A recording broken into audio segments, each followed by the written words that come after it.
I've played a lot of weird games over the years, and this one only lasted an hour, which makes it the most satisfying 60-minute experience in my life, and yes, that includes everything. In Frog Detective 1: The Haunted Island, you play as a frog detective. Your boss calls about a new job, and you quickly arrive on a small island where someone thinks they're being haunted. Your job is to talk with the animals on the island and figure out what the f is making that noise. After being rejected so many times in the last game I played, I needed something wholesome to lift my spirits again, and Frog Detective did just that. With its cute, subtle humor and dashing look, this game took me on a wild ride from its brilliant start to its unfortunate finish. Are you still gonna stand like that? Yeah!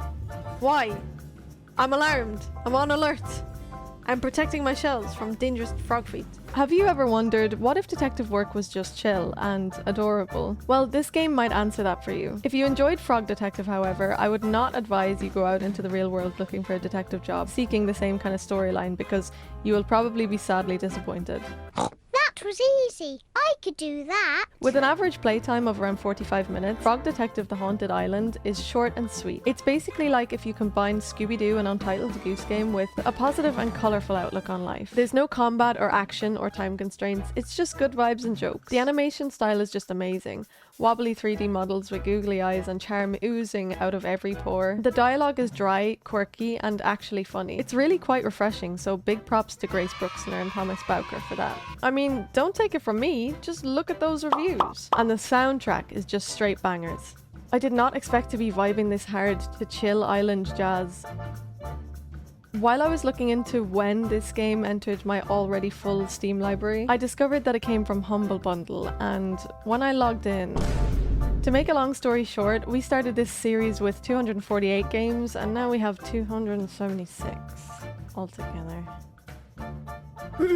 This game was the perfect palate cleanser. There is no emotional devastation, no questionable moral systems, just a little froggy guy, and he's doing his best. I think there really is something powerful about a game that knows exactly what it wants to be, how it wants to look, how it wants to make you feel, and then doesn't overstay its welcome. It's probably the only detective game that I've played where nobody dies and nobody has any clue who done it.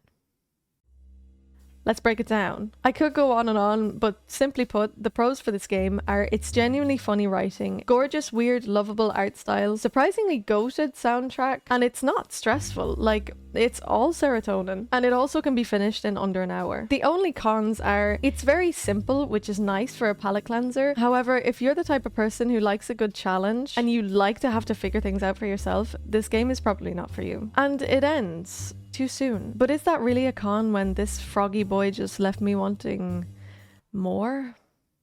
On the Boof backlog scale, I give this game an astonishing 8 out of 10. Frog Detective 1 is a gentle masterpiece. It's a tiny perfect break from the stress of having such a huge, diverse Steam library.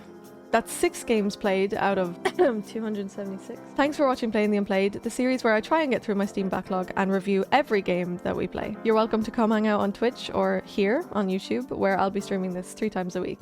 Remember, eat food, drink water, and love frogs. We'll see you in the next one.